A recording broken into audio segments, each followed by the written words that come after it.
مجید میں اللہ تعالیٰ نے رمضان میں زوجہ کے قریب جانے سے صحابہ کو منع کیا تھا. بڑا دلچسپ واقعہ ہے.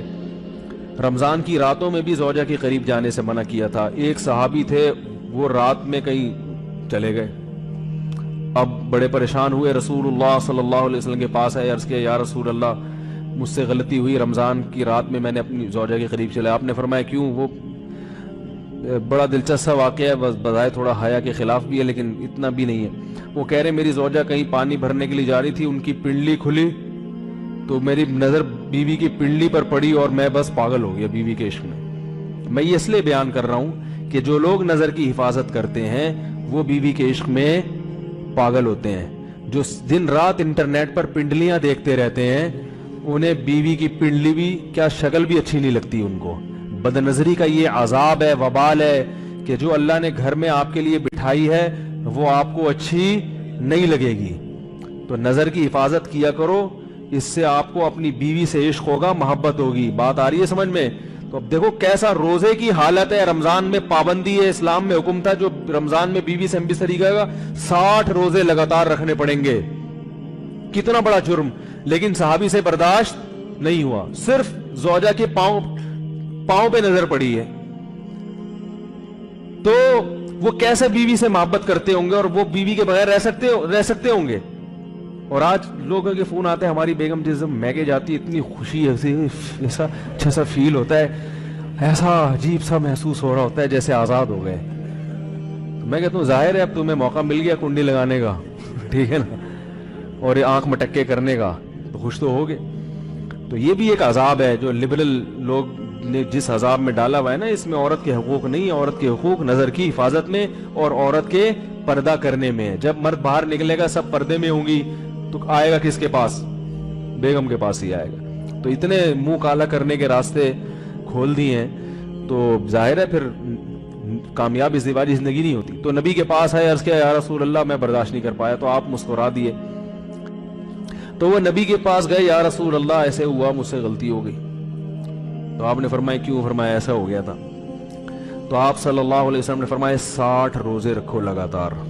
انہوں نے فرمایا ایک کی طاقت نہیں ہے، اس میں یہ ہو گیا 60 کیسے رکھوں گا، نہیں ہے طاقت 60. آپ نے فرمایا ٹھیک ہے پھر 60 غریبوں کو 2 ٹائم کا کھانا کھلاؤ.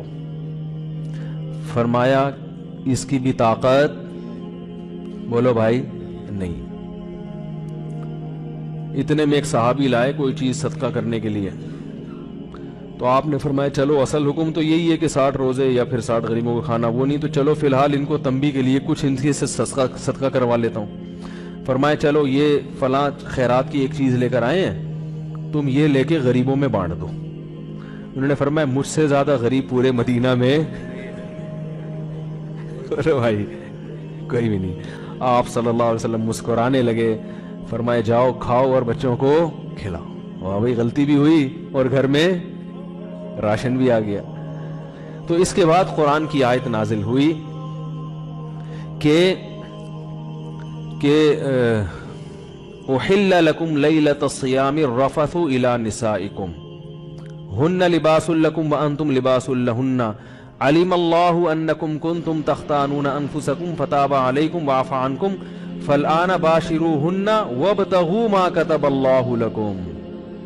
فرمایا اللہ کو پتا ہے کہ تم اس حکم پر عمل نہیں کر سکتے، لہذا رمضان کی راتوں میں تمہیں اپنی بیوی کے پاس جانے کی اجازت ہے، لہذا ان کے پاس جایا کرو اور اس اولاد کو تلاش کرو جو اللہ نے تمہارے مقدر میں لکھ دی ہے. قرآن جہاں بھی بیوی سے ریلیشن قائم کرنے کی بات کرتا ہے اولاد کا ذکر لازمی کرتا ہے. یعنی تلاش کرو اس اولاد کو جو اللہ نے تمہارے لیے لکھ دی ہے.